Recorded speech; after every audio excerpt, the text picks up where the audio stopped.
अस्सलाम वालेकुम, मैं वकास मौलाना हूँ। लें जी, एक तरफ तो नवाज शरीफ साहब उसी इस्लामाबाद हाई कोर्ट में अब फिर पेश होने लग गए हैं और जब से वो वापस आए हैं उनकी पेशियाँ शुरू हैं, जो आज से 5 साल पहले वो पेश होते थे और उनको लगता था और वो कहते भी थे कि बड़ी तेज़ी के साथ नाइंसाफ़ी हो रही है। आज उसी तेज़ी के साथ उन्हें इंसाफ भी मिल रहा है। नवाज शरीफ साहब के अल अजीज़ी और एवनफील्ड रेफरेंस में नवाज शरीफ की इस्लामाबाद हाई कोर्ट में पेशी और उस पर आज चीफ जस्टिस साहब ने कहा है कि ना तो चार्ज फ्रेम हुआ और ना ही नैब को पता था शवाहिद क्या हैं। तो इस केस में लग तो यूं रहा है कि शायद किसी हद तक नवाज शरीफ रिलीफ ले आएंगे, लेकिन उससे बड़ा ये तो कानूनी मामलात हैं। अदालत जाने, अदालत ने जैसे तैसे इंसाफ देना है वो अदालत जानती है, मगर सियासी तौर पर नवाज शरीफ को इन केसेस से रिहाई के बाद कितना बड़ा फायदा होने वाला है। 8 फरवरी से पहले क्या वो सुरखरू होंगे और बिल्कुल आज़ाद होंगे इलेक्शन में सही तरीके से उतरने और प्राइम मिनिस्टर के उम्मीदवार होने, और अगर वो अपनी पार्टी की तरफ से और तमाम कानूनी रुकावटें दूर करने के बाद उम्मीदवार बन भी जाते हैं तो सबसे बड़ी रुकावट होगी जो कि इस वक्त नजर यूं आ रहा है कि सबने मिलकर चलना है। जैसे आसिफ अली जरदारी ने, दुरानी साहब ने और दीगर लोगों ने कहा है कि नेशनल यूनिटी की तरफ जाया जाएगा, नेशनल गवर्नमेंट बनेगी। शायद वही उसी तरह की गवर्नमेंट बनेगी जिस तरह शहबाज शरीफ 16 माह लीड करके गए हैं। तो शहबाज शरीफ के ऊपर तो इत्तफाक कर लिया, आसिफ अली जरदारी ने उन्हें आगे लगाया, लेकिन क्या नवाज शरीफ के ऊपर इत्तफाक किया जाएगा? एक बड़ा सवाल।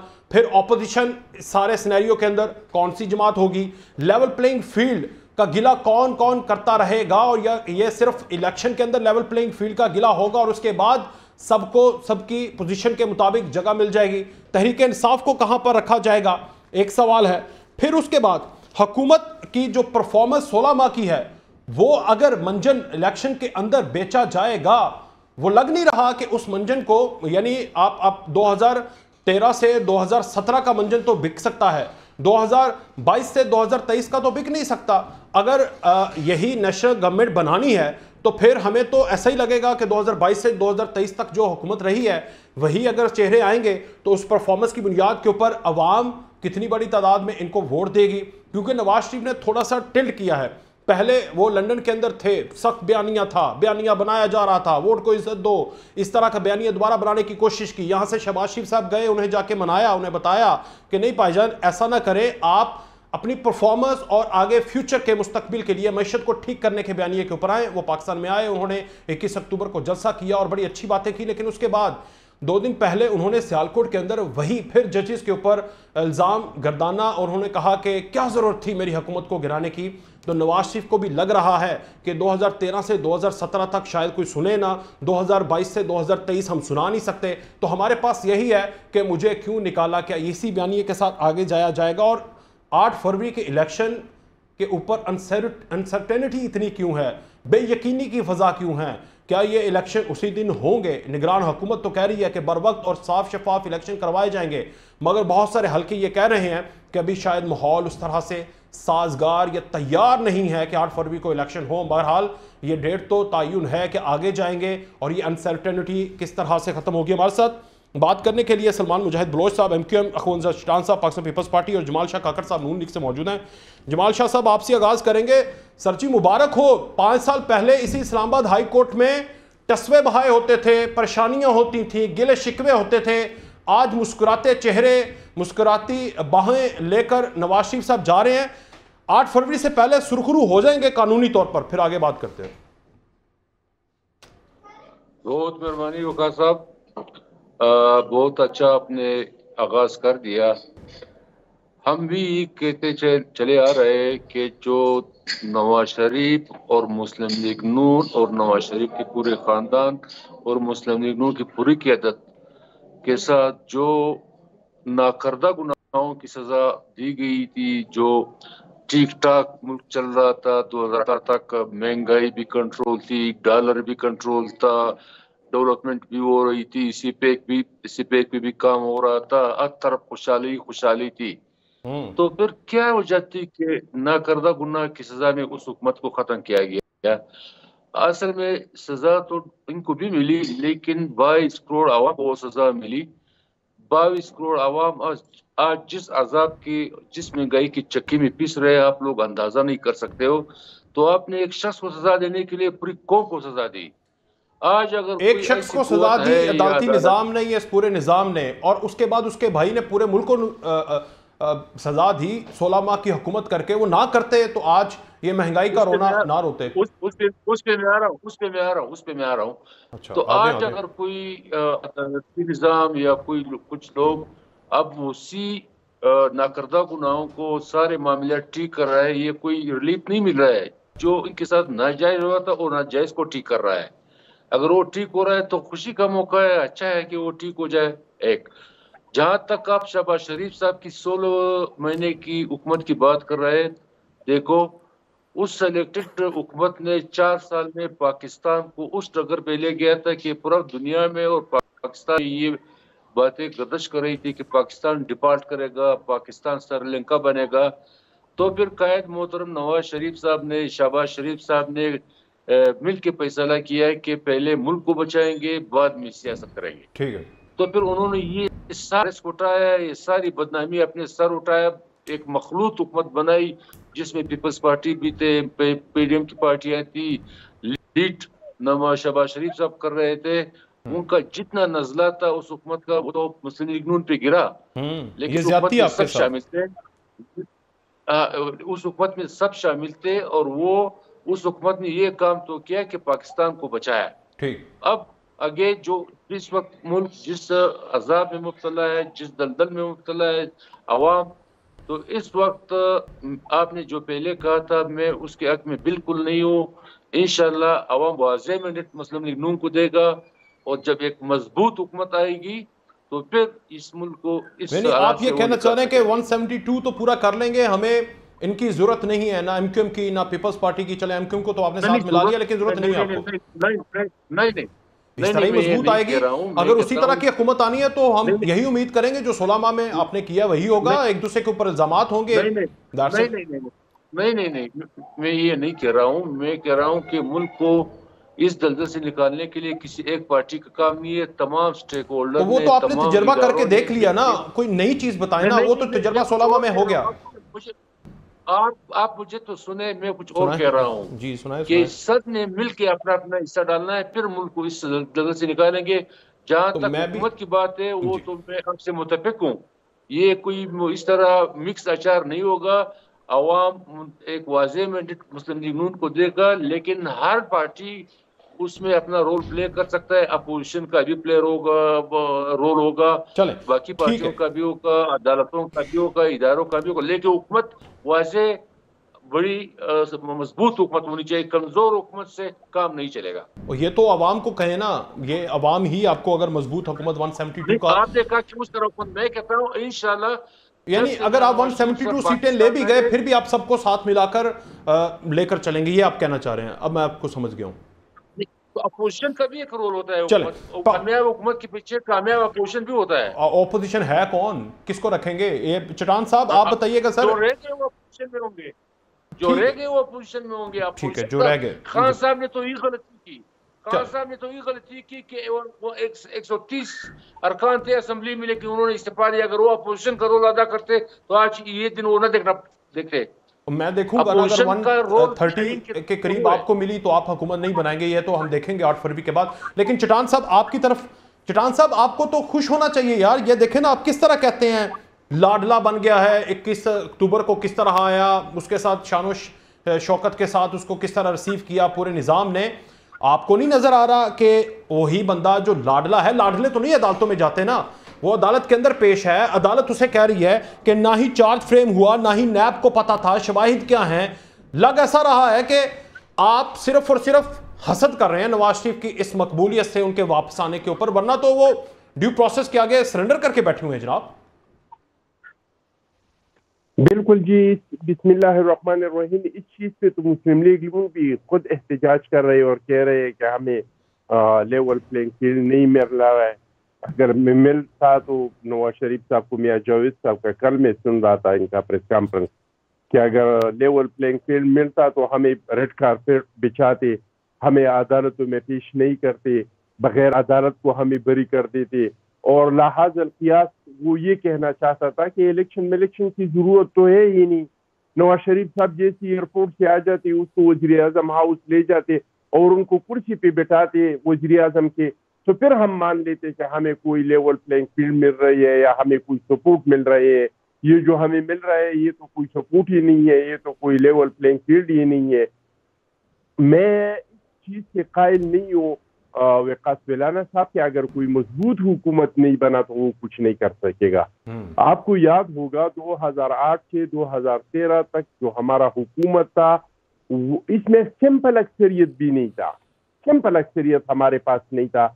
इसके बावजूद हमने 18वीं तरमीम किया, हमने पार्लियामान के इख्तियारात जो प्रेसिडेंसी में पड़े थे उनको दिया, हमने सवात पे पाकिस्तान का झंडा लगाया, हमने बलूचिस्तान में तराना बजाना। तो फिर 2022 से 2023 में क्या हो गया था जनाब?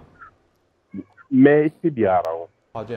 तो हमने बहुत ऐसे सारे काम की, लेकिन वजह क्या था? वजह ये था कि हमारी नजरें मुल्क के मसाइल पे थे, हमारी नजरें मुल्क के किसी से इंतकाम लेने पे नहीं थे। हमारे दौर में 2008 से लेकर 2013 तक एक सियासी कैदी जो था वो नहीं था, कोई नजरबंद नहीं था। तो मैं समझता हूँ कि अगर मुल्क आगे बढ़ेगा तो इसका वाहिद रास्ता ये है कि आप साफ शफाफ इलेक्शन करें। जब आप साफ शफाफ इलेक्शन करेंगे तो फिर मुल्क में सियासी इस्तेहकाम आएगा। लेकिन अगर कोई लाडला आ जाता है, कोई बेसाखियों पे आके कुर्सी पे बिठा देते हैं, तो मुझे आप ये बताइए क्या इस मुल्क में सियासी इस्तेहकाम आ जाएगा? आजकल जो जिस तरह का जो हो रहा है और जिस तरीके से हो रहा है, ऐसे हालात में अगर इलेक्शन हो जाते हैं तो क्या वो इलेक्शन किसी को काबिल कबूल होगा? मैं अपने हल्के में आपको बताऊं कि मेरे हल्के में एक ऐसा बंदा जो न MPA था पिछले असेंबली में, न MNA था, वो डेवलपमेंट काम भी कर रहे हैं, वो ट्रांसफार्मर भी बांट रहे हैं, वो हर चीज डेवलपमेंट के काम कर रहे हैं। हम चीख रहे हैं लेकिन हमारा आवाज सुनने वाला नून लीग की पार्टी, नून लीग से हैं वो। जी, नून लीग से है। तो आप कह रहे हैं कि प्रोजेक्ट MNS लॉन्च हो चुका है 2023 में, 2018 में खान प्रोजेक्ट था, 2023 में MNS प्रोजेक्ट लॉन्च हुआ है। तो ऐसे हालात में अगर इलेक्शन हो जाता है तो कैसे मुल्क में सियासी इस्तेहकाम आएगा? उसको लोग किस तरीके से तस्लीम करेंगे? इसके साथ लोग बैठ के मईशत पे किस तरह का मिसाक करेंगे? और मुझे हमारे तो फिर मुझे एक चिटान साहब एक बात बता दें, अगर ये सब कुछ ऐसे ही चलता है, हम मईशत पे एक एग्रीमेंट करें। सुन तो लें, अगर ये सारा कुछ ऐसे ही चलता है, 8 फरवरी आ जाती है, आपके इल्जामात अपनी जगह पर, पार्टियां तो यही है ना जिन्होंने हुकूमत बनानी है, जो कि हमें सियासी तौर पर तजिया करते हुए नजर आ रहा है, तो फिर आप नून लीग के साथ कभी नहीं शामिल होंगे क्योंकि ये तो प्रोजेक्ट के तौर पर लॉन्च होकर आए हैं, तो आप इस हुकूमत का हिस्सा नहीं बनेंगे अगर यूं ही चलता रहा और 8 फरवरी आ गई और इलेक्शन हो गया। ये बिल्कुल भी नहीं, सवाल ही पैदा नहीं हो सकते कि हम किसी सिलेक्टेड के साथ या किसी लाडले के साथ चले। हम इन लोगों के साथ चलें जो अवाम के वोटों के जरिए से आ जाए, फिर हम इसके साथ ताउन करें। सलमान साहब, फिर इसके साथ हम चाहे हम अपोजिशन में हो चाहे हम इख्तिदार में हो, हम दोनों सूरत में इन लोगों के साथ कोशिश करेंगे कि मईशत पे हम एक एग्रीमेंट करें, क्योंकि हमारी मईशत को जरूरत है कि एक लॉन्ग टर्म हमारे मुल्क में बदतरीन दहशतगर्दी खुसूसी तौर पे सलमान साहब की तरफ जाएं में कुछ क्रश धमाके हो रहे हैं, टारगेट किलिंग हो रहे हैं, पुलिस शहीद हो रहे हैं, फोर्सेस के लोग शहीद हो रहे हैं। तो इसके लिए एक मुंतखब हुकूमत जरूरी है, ना कि कोई सेलेक्टेड हुकूमत। ठीक, सलमान साहब, एक दो चीजें, एक तो लोगों का गिला है कि आप फिलर के तौर पर शामिल होना, फिलर पार्टी होना कब छोड़ेंगे? कभी पाकिस्तान पीपल्स पार्टी, कभी तहरीक इंसाफ के साथ मिलकर हुकूमत बनाना, और अब नून लीग के साथ आपने पहले ही अलायंस कर लिया है, और फिर अगर ये सिलेक्टेड के तौर पर पीपल्स पार्टी को बाकी जमातों को नजर आ रहे हैं, ये प्रोजेक्ट नजर आ रहा है, तो आप इस प्रोजेक्ट का हिस्सा बनकर जमहूरियत की ऐसी तैसी क्यों फेर रहे हैं जनाब? सवाल। औज़ुबिल्लाहिमिनश्शैतानिर्रजीम बिस्मिल्लाहिर्रहमानिर्रहीम इय्याका नअबुदु व इय्याका नस्तईन व तुइज़्ज़ु मन तशाअ व तुज़िल्लु मन तशाअ बियदिकल खैर इन्नका अला कुल्लि शैइन क़दीर। बहुत शुक्रिया आपका वक़ास साहब और मेरे दोनों मेहमानान को और व्यूवर्स को अस्सलाम वालेकुम। सबसे पहले तो मैं आपकी इस बात पे एहतजाज करता हूँ, भरपूर एहतजाज करता हूँ कि आप MQM पाकिस्तान को, जो एक पाकिस्तान की तीसरी बड़ी सियासी जमात है और सूबा एशियन की दूसरी बड़ी सियासी जमात है, अच्छा, आप उसको जो है फिलर पार्टी कह रहे हैं। ट्रैक रिकॉर्ड है जनाब, 5 सीटें 10 सीटें हुकूमत बनाना, ये लोग कहते हैं। I strongly protest। सुन लीजिए, सुन लीजिए, आपके दिल की बात हो सकती है, आपकी ख्वाहिश हो सकती है, आपके अल्फाज हो सकते हैं, लोगों की अल्फाज नहीं है। MQM पाकिस्तान लाखों करोड़ों लोगों की नुमाइंदा जमात है। अच्छा। और लोग उसको वोट भी देते हैं, लोग उसको सपोर्ट भी देते हैं। Very और nice। एमक्यूएम पाकिस्तान मुल्क पाकिस्तान की एक सियासी और जमहूरी डेमोक्रेटिक पार्टी है, और हर पार्टी का ये हक होता है कि वो अपने फैसले करें। बेशक। यानी कि अगर मैं कहूँ कि मेरी पार्टी मेरी मर्जी और मेरे फैसले, तो ये गलत नहीं होगा। और एमक्यूएम पाकिस्तान की राब्ता कमेटी, एमक्यूएम पाकिस्तान की लीडरशिप, कन्वेनर खालिद मकबूल सिद्दीकी साहब की सरबराही में अपने बिल्कुल मंशूर के मुताबिक अपने सियासी हालात को देखते हुए, प्रोस एंड कॉन्स को देखते हुए अपनी मूवमेंट को आगे बढ़ा रही है, अपनी मूव आगे कर रही है, और सियासत को और जमहूरियत को मजबूत करने के लिए मुल्क पाकिस्तान में अपने फैसले कर रही है। ठीक। अब आपने कहा कि आप पीटीआई के साथ भी चले गए, आप पीडीएम का हिस्सा भी बन गए, आप नून लीग के साथ अभी पेशगी इत्तेहाद में जा रहे हैं। तो देखें, एमक्यूएम पाकिस्तान का जो मकसद होता है वो हर सियासी जमात का मकसद होता है कि इलेक्शन जीतने के बाद अपने हलकों के लोगों की, अपने कॉन्स्टिट्यूंट्स की, अपने शहरों की, अपने इलाकों की खिदमत कर सकें, तरक्की कर सकें और के इंफ्रास्ट्रक्चर को बढ़ा सकें। तो इसी वजह से जब तक आप इक़्तिदार में नहीं जाएंगे, आप पावर में नहीं जाएंगे, आपको ना फंड मिलेगा ना बजट मिलेगा, तो आप जो है ना तरक्याती काम करा सकते हैं ना दूसरे मामला कर सकते हैं। एक सवाल कर लूं फिर जहाँ एक बात पूछूं आपसे, अगर इसी प्रिंसिपल के ऊपर चलें तो मैं आपकी बात मान गया हूं। जो कराची के मेयर का इलेक्शन छोड़ दिया आपने, तो आपने तो कराची की 2-3 करोड़ आवाम के साथ जुल्म कर दिया। आप तो जालिम ठहरे उनके लिए, जो आपने हिस्सा नहीं लिया। लाखों करोड़ों लोगों के दिलों की धड़कन थी आप थे, तो आपने तो उनको वोट का हक ही नहीं अदा करने दिया, तो आपने तो ज्यादती कर दी। इस पे वकास भाई देखें, जालिम ने जुल्म किया हम पे, हम ठहरे मजलूम और हम निजात दहिंदा ठहरे 2-3 करोड़ आवाम के, कराची के ख़ास करके। अभी देखें, जब से मरदमशुमारी होती रही है, कराची को सही नहीं गिना गया। 2017 की मरदमशुमारी में भी कराची को 1 करोड़ 60 लाख पे ब्लॉक कर दिया गया। पहली दफ़ा हुआ है कि एमक्यूएम पाकिस्तान ने 70 लाख हुकूमत में रहते हुए 70 लाख कराची के वो शहरी जिनको मरदमशुमारी में लापता कर दिया गया था और मरदमशुमारी को 1 करोड़ 55 लाख पे रोक दिया गया था। एमक्यूएम पाकिस्तान ने अपनी भरपूर कानूनी और आइनी और हुकूमत में रहते हुए जद्दोजहद की, और अब कराची की आबादी 2 करोड़ 3 लाख हो चुकी है। ये एमक्यूएम पाकिस्तान का क्रेडिट है। मेरे अभी भाई ने कहा, काकड़ साहब ने, जमाल साहब ने, कि जी 22 करोड़ है। नहीं जनाब, अब नई मरदमशुमारी के मुताबिक 24 करोड़ आवाम हो चुकी है पाकिस्तान की। बल्दियात की बात की आपने, बिल्कुल मैं आपके लिए, आपके व्यूवर्स के लिए और पाकिस्तान के दीगर इलाकों के व्यूवर्स के लिए, पूरे पाकिस्तान जो आपका प्रोग्राम देख रहे हैं उनको बताऊं कि एमक्यूएम पाकिस्तान ने बल्दियाती इंतखाबात का बाइकआउट इसलिए किया कि पीपल्स पार्टी ने यहाँ पे जो शहर कराची में डिलिमिटेशन की, उसमें एमक्यूएम पाकिस्तान का जो यूसी था उसको 70,000 80,000 की पॉपुलेशन पे बनाया, और जो अपने इलाकों की यूनियन काउंसिल थी उसको 20,000 15,000 25,000 पे बनाया आबादी पे।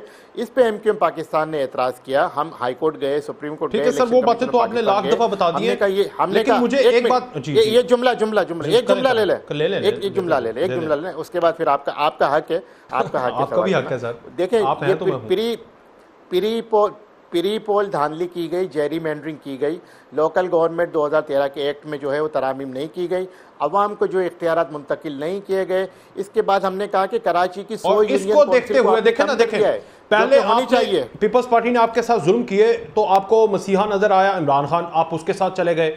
उसने वादे किए, 5 साल पूरे नहीं किए, आपने उसको भी तोड़ दिया, दगा किया, उसकी हुकूमत गिर गई, आप पीडीएम का हिस्सा बन गए, फिर कुछ नहीं मिला। अब आपको नवाज शरीफ में कुछ नया नजर आ गया है, तो आपकी वाहिद दुश्मन तो पीपल्स पार्टी है। बाकी सारे जो आएगा, जो मसीहा बन के आएगा, आप उसके साथ मिल जाएंगे, तो फिलर ही हुए ना। एक जुमला ले लें। देखें, हमारा जो एतराज़ था बाइकआउट करने का, फिर आपके सवाल पे आता हूँ। उसके बल्दियाती इलेक्शन के बाद इसी पीपल्स पार्टी की हुकूमत ने माना कि नहीं, हमसे गलती हो गई। उन्होंने 53 यूनियन काउंसिल को कराची में बढ़ाया और उसको कानूनी शक्ल दी और उसको पास किया।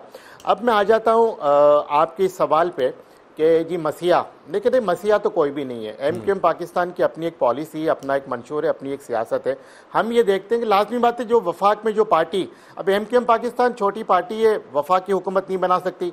सूबाई सिंध में हमारा वजीर आला नहीं आने देते, ये कहते हैं जो भी वजीर आला बनेगा सिंधी बनेगा और उसके साथ शाह लगना ज़रूरी है, और उसके साथ शाह लगना ज़रूरी है, मतलब वो शाहजी होना ज़रूरी है, ये भी है साथ में मुराद अली शाह, अब्दुल्ला शाह, काइम अली शाह। अच्छा। तो कहते नहीं वो नहीं बन सकता। तो अब देखिए, हम इसलिए जाते हैं वफाकी हुकूमत के साथ ताकि हमारे इलाकों के, हमारे लोगों के काम हो सकें। लेकिन होता क्या है, एमक्यूएम तो अपना ज़र्फ दिखाती है, हम तो अपनी आला ज़र्फी का मुजाहरा करते हैं, लेकिन सामने के हमारे साथ धोखा होता है हमेशा। इस दफा नवाज शरीफ तो नहीं करेंगे ना, यकीन दहानी करा दी उन्होंने, फिर मैं ब्रेक ले लूंगा। नवाज शरीफ ने यकीन दहानी करा दी है देखिए साढ़े ना लाओ, हुकूमत बनाओ, एंजॉय कराऊंगा। शहबाज नहीं, देखें अभी तो नवाज शरीफ साहब को नहीं पता उनकी हुकूमत आनी नहीं आनी, लेकिन एमक्यूएम पाकिस्तान, एक जो पाकिस्तान में जो एक परसेप्शन कायम हो गया कि जी वजीर आजम नवाज शरीफ चौथी दफ़ा बनने जा रहे हैं, एक हमने भी एक परसीव किया है कि अगर ये अगली हुकूमत इनकी बनने जा रही है तो अभी से क्यों ना हम साथ चलने की बात करें, सीट एडजस्टमेंट की बात करें। और अब एमक्यूएम पाकिस्तान की लीडरशिप ने ये डिसाइड किया है, वकास भाई वेरी इंपॉर्टेंट, अब एमक्यूएम पाकिस्तान की लीडरशिप ने डिसाइड किया है कि हम मिनिस्ट्रीज नहीं लेंगे, वजारतें नहीं लेंगे, वो हमारी सेकेंडरी चीज होगी। हम आईनी तरामीम मांगेंगे, आईनी तरामीम लेंगे, हुकूक लेंगे तरामीम के जरिए। और कराची में कल यानी कि 28 नवंबर को कराची के मुकामी होटल में एमक्यूएम पाकिस्तान ने कॉन्स्टिट्यूशनल प्रोपोज अमेंडमेंट्स के हवाले से के मौजू पे एक कॉन्फ्रेंस बुलाई है, जिसमें तमाम ऑल पार्टीज कॉन्फ्रेंस बुलाई है। उसमें खासकर जो मौजू है वो 18वीं तरमीम है। 18वीं तरमीम का जो सबसे बड़ा बेनिफिशियरी है वो चारों सूबों के वजीर आला है, और खासकर के सिंध में। ठीक है, जो वजीर आला एक खुदा बन के बैठा हुआ है, आप नहीं चाहते कि वो ऐसा होना चाहिए। एक छोटी सी ब्रेक, उसके बाद मजीद बात करते हैं।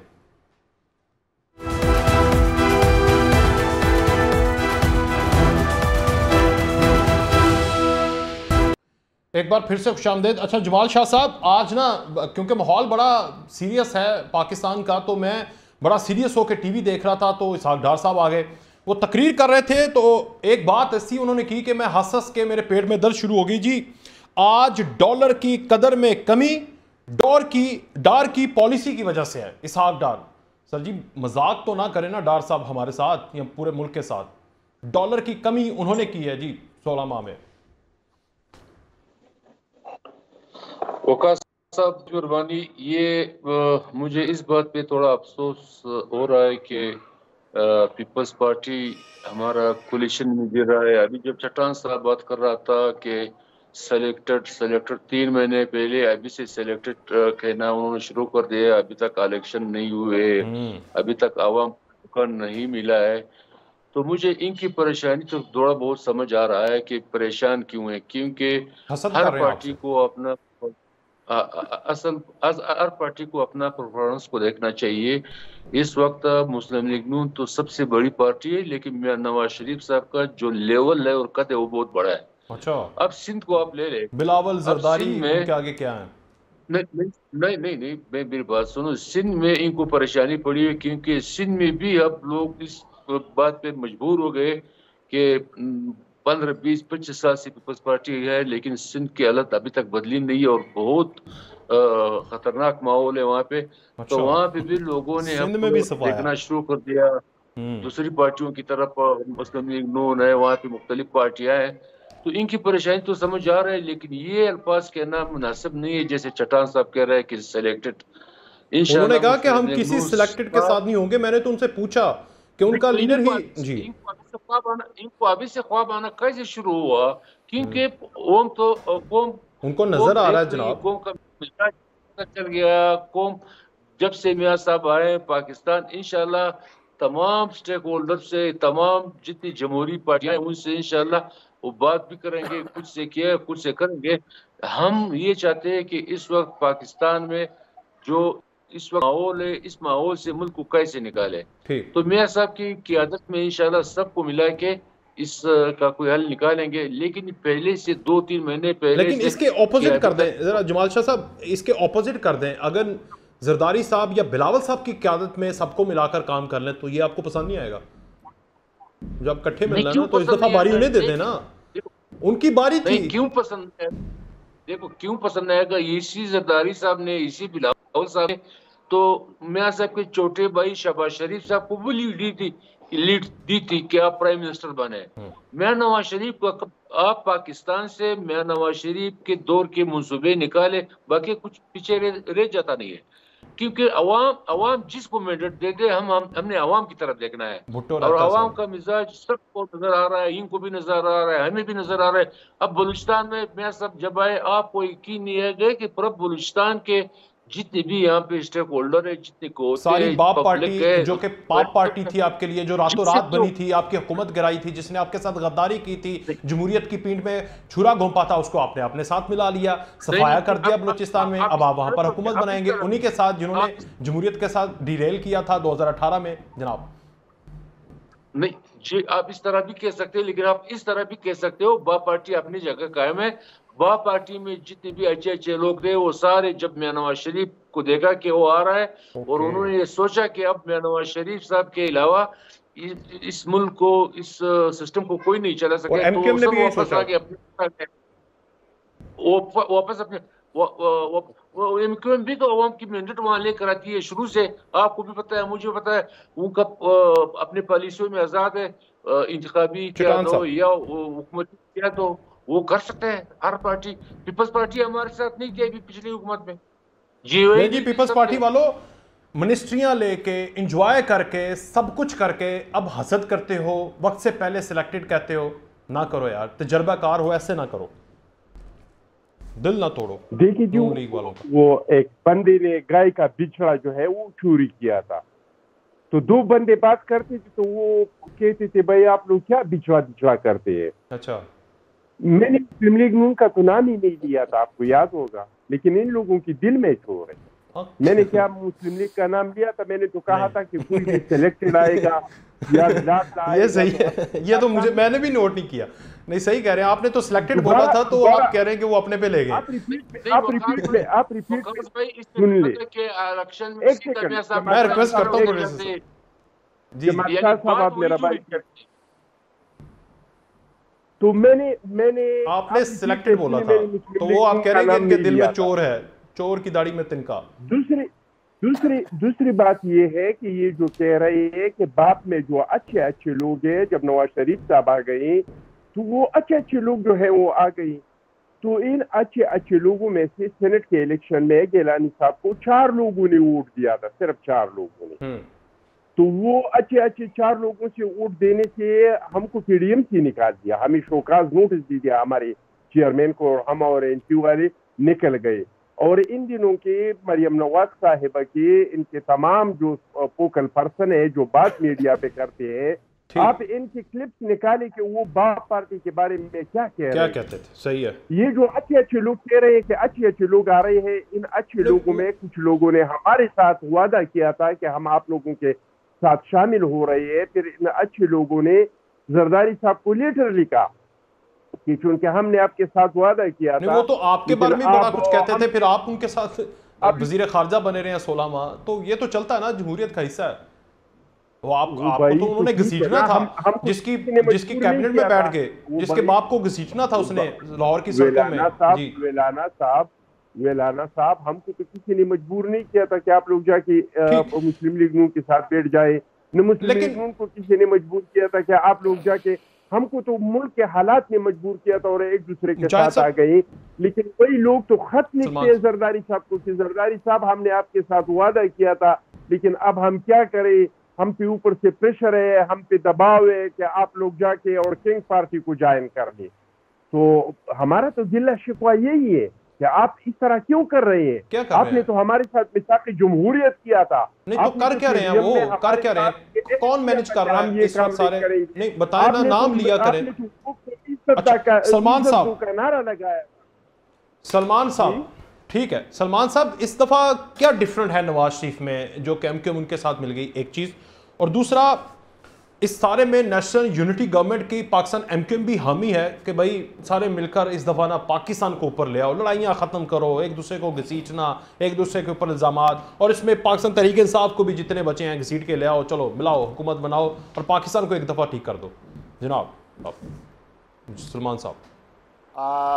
वकास साहब, अभी चट्टान भाई जो बात कर रहे थे, एक तो उन्होंने जो बछड़े वाली जो मिसाल दी, तो वो ऑन लाइटर नोट बड़ी मज़ा आया।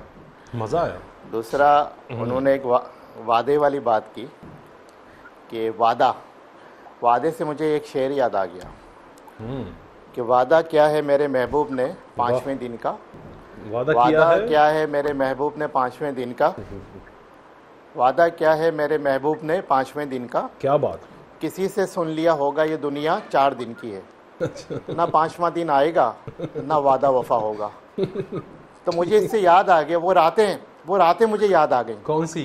जब इमरान खान की हुकूमत का खात्मा करना था, तहरीक अदम एतमाद को कामयाब कराना था, बिलावल भी पार्लियामेंट लॉजिस, जरदारी भी पार्लियामेंट लॉजिस, शहबाज शरीफ भी पूरी नून लीग की क़यादत के साथ पार्लियामेंट लॉजिस, मौलाना फजलुर रहमान भी खालिद मकबूल भाई के लॉज में आ रहे हैं, पार्लियामेंट लॉजिस MQM के पास आ रहे हैं, तल्ले मनते कर रहे हैं हमारा साथ दे दें, हमारी 7 वोटों की खैरात दे दें, ये 7 वोट हमारी झोली में डाल दें।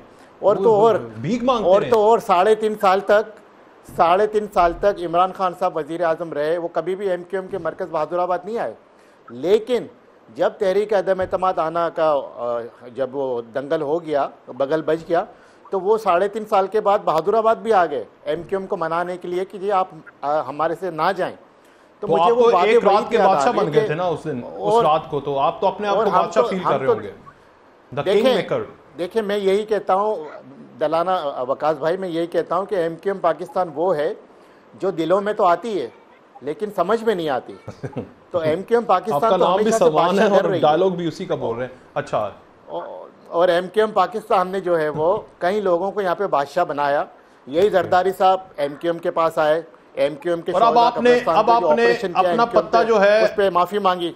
अब आपने इस शतरंज की चाल में नवाज शरीफ को चूज किया है, अब उसको बनाएंगे। देखें वकास भाई, MQM पाकिस्तान एक सियासी जमात है, उसके अपने सामने अपने सियासी मफादात हैं, अपनी सियासी आजादी, ठीक है, वो तो आपने बता दिया, अपने मिसिंग पर्सन्स को लेकिन मैंने जो नेशनल यूनिटी का पूछा, देखते हुए जाना आप ये नहीं कहते कि अगर आप ही हैं किंग मेकर, तो किंग मेकर को चाहिए कि आप सबको नेशनल यूनिटी की तरफ ले जाए ताकि लड़ाई खत्म हो जाए। आप ऐसी फजा नहीं बनानी चाहिए। देखिए मैं तो ये समझता हूं कि जो मेरा एक कन्विक्शन है, 2002 में आपको याद होगा जनरल परवेज मुशर्रफ के दौर में एक हंग पार्लियामेंट आई थी, ठीक, और उसमें 1 वोट से जफरुल्लाह जमाली साहब को प्राइम मिनिस्टर बनाया गया था। जी ऐसे ही है। तो आने वाला जो इलेक्शन होगा 2024 में, मुझे लगता है कोई भी पार्टी मेजोरिटी नहीं ले पाएगी, ठीक, 2/3 मेजोरिटी या सिंपल मेजोरिटी नहीं ले पाएगी, और उसको दीगर दाएं बाएं जमात की सपोर्ट की जरूरत पड़ेगी। और ये आप अवाम की बेस के ऊपर कह रहे हैं या फिर दूसरी बेस पे? समझ आ रही है ना आपको? नहीं, देखें वकास भाई, MQM पाकिस्तान हमेशा अपने कारकुनान की, अपने वोटर की, अपने सपोर्ट की, अपने अवाम की बुनियाद पे अपनी सियासत करती है, अपने मामलात को आगे लेके चलती है और उसी पे भरोसा करती है। हमारे कांधे जो हैं हमारी अवाम है और हम उन्हीं के ऊपर अपने मामलात को रख के आगे चलते हैं।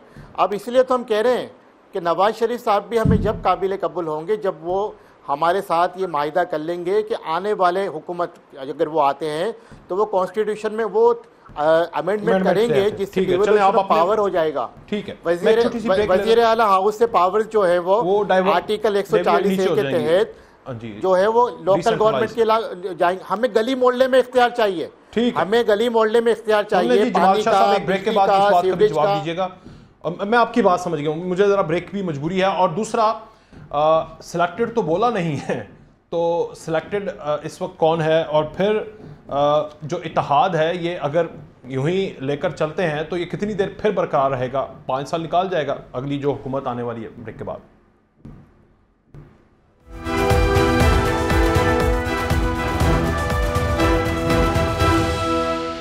एक बार फिर से खुशामदीद। अच्छा सलमान भाई, आप ना वेरी क्विकली जरा बात कंप्लीट कर लें, ब्रेक आ गई थी जनाब।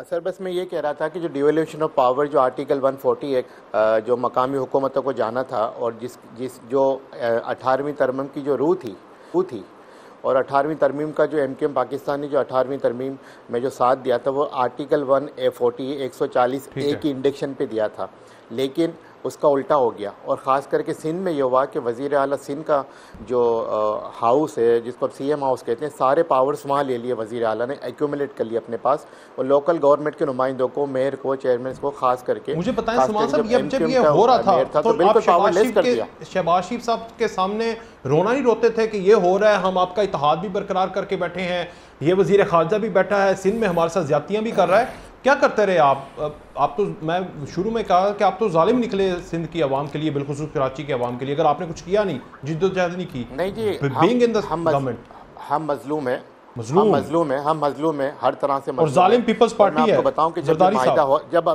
जब हाँ बिल्कुल बिल्कुल बिल्कुल 15 साल से जो जुल्म खास करके सिंध और कराची में किया जा रहा है पीपल्स पार्टी की तरफ से, उसकी कोई मिसाल नहीं मिलती तारीख में। दूसरा मैं आपको बताऊं, जब इमरान खान के साथ माहिदा किया उसमें 14 निकाती हमने माहिदा किया, उसमें हमारा सब यही नुकता था कि डिवोल्यूशन ऑफ पावर होना चाहिए, मकामी हुकूमतों को इख्तियारात मिलना चाहिए। जब पीडीएम के साथ गए हम मैं एक जुमला ले लें, जब पीडीएम के साथ हमारा जब इत्तेहाद हो रहा था, हम पीपल्स पार्टी के साथ नहीं जा रहे थे, हम नून लीग के साथ नहीं जा रहे थे, हम जो है वो पीडीएम को सपोर्ट नहीं कर रहे थे, बल्कि हम अपोजिशन में बैठने को तरजीह दे रहे थे इमरान खान की हुकूमत खत्म होने के बाद।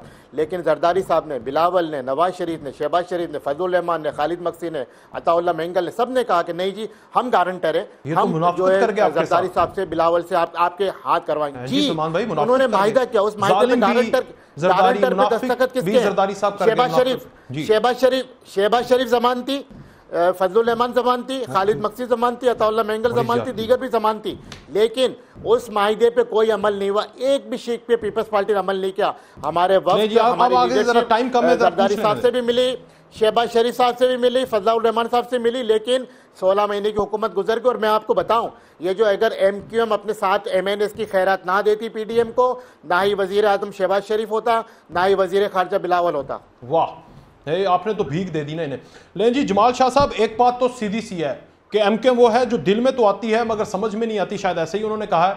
ये समझ लें, अगर आप ख्याल कर रहे हैं ना इनको साथ मिला के, अगर आपने हुकूमत एज्यूम किया जाता है बनाई गई, अगर अमल ना किया तो इमरान खान की तरह हाथ हो जाएगा आपके साथ, फिर ना कहिएगा। एक बात, और दूसरा उन्होंने तो सिलेक्टेड आपको बोला ही नहीं था, तो आप तो एम खुद पे दिल पे ले गए थे जनाब। दिल पे तो एमक्यूएम की बातें लेना। वकास भाई, दोनों बात आपने अहम की। मैं आखिरी बात को पहली बार जवाब दे रहा हूँ कि अगर उन्होंने सिलेक्टेड हमें नहीं कहा, मैंने भी सिलेक्टेड अपने आप को नहीं कहा। मैंने कहा सिलेक्टेड लफ्ज अभी से कहना क्यों शुरू कर दिया? मैंने कब ये कहा कि हमें कह रहा है? अच्छा, मैंने भी ये नहीं कहा है। मैंने कहा चूंकि सिलेक्टेड अभी से 3 महीने पहले इन्होंने शुरू किया, तो इनको अपना शिकस्त नजर आ रहा है अभी से वो, क्योंकि ग्राउंड कुछ और कह रहा है। चाहे इनके पास सिंध था, और सिंध में भी अब तब्दीली आना शुरू हो गई, लोग सोचने पर। मैंने भी ये नहीं कहा कि उन्होंने हमें कहा। एक दूसरा, इनके मैंने पहले आपको कहा था कि कमजोर हुकूमत इस मुल्क को, इस आवाम को इस दलदल से नहीं निकाल सकता है। मजबूत हुकूमत बनना चाहिए। अलबत्ता मजबूत हुकूमत बनने के बाद एमक्यूएम को भी, जेओयू की भी और जमहूरी कुव्वतों के साथ भी ऑन बोर्ड में हो, ताकि मुल्क को इस परेशानी से, इस दलदल से निकाल सके। हम लोग ये चाहते हैं। लेकिन कमजोर आप ये कह रहे हैं कि ठीक, एक तो एमक्यूएम की बात, और पीपल्स पार्टी को तो खौफ ही बहुत है ना, उनको अवाम उनके साथ नहीं है, अवाम आपके साथ है, आपने जीत जाना है, वो बस इल्ज़ामात लगाने तक रह गए हैं, बस ये है। और फिर मैं ख्वाजा चटान साहब, और इनको इस चीज़ से निकलना चाहिए, बाहर निकलना चाहिए। बिल्कुल, आप आवाम को फैसला करने दे 8 फरवरी को। अगर कहीं गड़बड़ हुए, हम लोग खुद सबसे पहले मुस्लिम नून आपको बताएगा कि अलग पेड़ है या नहीं है। किसके लिए होगी, कौन गया और किसके लिए गड़बड़ कौन करेगा? आप लोग ही हैं, मुझे तो स्क्रीन के ऊपर नजर आ रहे हैं चेहरे बस। नहीं, वो तो चट्टान साहब बताएगा कि अभी से उनको ये खौफ क्यों तारी हुआ। बताएं जी चट्टान साहब। मजलूम एमक्यूएम जालिम आप, अच्छे वो, अच्छे अखलाक के वो, बचाने वाले वो, मुनाफिक आप, और डर किस बात का है जनाब? देखिए जी ना, मुझे एक बार फिर वही बात याद आ जाती है कि 8 बच्चों के बाद भी कहते हैं कि मुझे सच्चा प्यार नहीं मिला। आप उनकी तारीख उठा के देख ले, मुझे ऐसा हुकूमत बताए जिसमें एमक्यूएम शामिल नहीं है, जिया-उल-हक से शुरू करके और आखिरी निगरान हुकूमत तक आप देख ले। आज भी आप देख ले, गवर्नर कौन है और ये किसने दिया है? अगर पीपल्स पार्टी ने नहीं दिया है तो ये किस तरह बन गया? पीपल्स पार्टी का गवर्नर कहाँ है? पंजाब में मुस्लिम लीग नून का है, हमारा केपीके में नहीं है, बलूचिस्तान में नहीं है। हमने तो अपना गवर्नरशिप एमक्यूएम को दे दिया कि आप जो है ये ले ले। दूसरी बात ये कि हम कल भी एमक्यूएम के पास जाएंगे, परसों भी जाएंगे। अगर उनको मैंडेट दिलवाया जाता है और उनको असेंबली में लाया जाता है तो ये हमारा मजबूरी है कि मुल्क चलाने के लिए, जमहूरियत को मजबूत करने के लिए हम इन लोगों के पास जाएंगे, इनसे बातचीत करेंगे। लेकिन हमने किसी से फोन नहीं करवाया है, हमने किसी और जरिए से इन लोगों न कोई सियासी इंतकाम किया है, न जेलों में डाला है। कराची के लोग तो कह रहे हैं, मैं आखिरी बात चट्टान भाई, जो आपके जो कराची के लोग हैं वो तो कह रहे हैं कि एमक्यूएम मुर्दार घोड़ा है, एमक्यूएम तो खत्म हो चुकी है, एमक्यूएम तो जान ही नहीं। सलमान साहब आपके ऊपर तो एहसानात ही बने पीपल्स पार्टी के, गवर्नर लेके बैठे हुए हैं, मुझे तो याद ही नहीं रहा। मैं जमात शाह साहब ने जो बात की कि हमें खौफ है, अगर हमें खौफ वो एमक्यूएम पाकिस्तान का हक है। सलमान भाई आप अपने बारे पे बात करें ना प्लीज। आप तो पढ़ा लिखा बंदा है, टाइम कम है, फिर उनका टेक लेना मैंने। देहाती लोग हैं, हम तो पहाड़ी लोग हैं, आप तो कराची शहर का पढ़ा लिखा बंदा है, अपने बारे पे बात करें। आप भी बड़े पढ़े। जमात शाह साहब जो कह रहे हैं कि हमें खौफ है, तो अगर हमें खौफ होता तो हम तो इलेक्शन से भाग जाते, अगर हमें खौफ होता तो हम तो बैसाखियों को तलाश करते, अगर हमें खौफ होता तो हम तो दोबारा टाइप का एक चीज आप बताएं ना कब तो सच्चा प्यार मिलेगा। बैसाखियों का सपोर्ट लेते हैं, नौवों को इज्जत दो का नारा तर्क कर दिया और बार बार ये मुतालबा करते हैं कि जल्द से जल्द इस मुल्क में इलेक्शन हो। हमें इख्तिदार का कोई शौक नहीं है, हम पहले भी हुकूमतों में भी रही हैं, हम अपोजिशन में भी रही हैं। हमारा शौक ये है कि इस मुल्क में इलेक्शन साफ और शफाफ जो भी हुकूमत बने, बिल्कुल मेरे कराची की तरह ताकत से मिले बने, क्योंकि सिर्फ इलेक्शन से हमारे मसाइल हल नहीं होंगे। अगर इलेक्शन से मसाइल हमारे हल हो जाते तो 2018 में भी इस तरह इलेक्शन हुआ था जो आप करवाना चाहते हैं। पहले भी एक सिलेक्शन को लाया था, एक किससे गिला है मुझे समझ ही नहीं आ रही। लाया जाए तो क्या हमारे मसाइल का हल निकल जाएगा? हमारे पाकिस्तान के मसाइल का हल है साफ और शफाफ इलेक्शन। डन डन डन डन, बात खत्म। नहीं होगा इस मुल्क के मसाइल हल नहीं होगा, बात खत्म होगी। सलमान साहब सच्चा प्यार कब मिलेगा यार, ये बता दें। आखिरी बात मुझे बड़ी इंटरेस्टिंग लगी थी, कब मिलेगा एमक्यूएम को सच्चा प्यार? सर देखें, मैं तो ये कहूँगा कि चट्टान भाई ये बात कर रहे हैं कि पहाड़ी इलाके के दोस्त हैं हमारे, और पख्तून हमारे बहुत अच्छे दोस्त हैं, और ये भी हमारे भाई हैं, पढ़े लिखे इंसान हैं। मैं सिर्फ ये कहूँगा जो कराची की इनकी क़यादत है, कल मुस्तफ़ा कमाल ने कहा ना बिलावल साहब, आपने अपने वज़ीर आज़म के रास्ते में बारूदी सुरंगें बिछा ली हैं।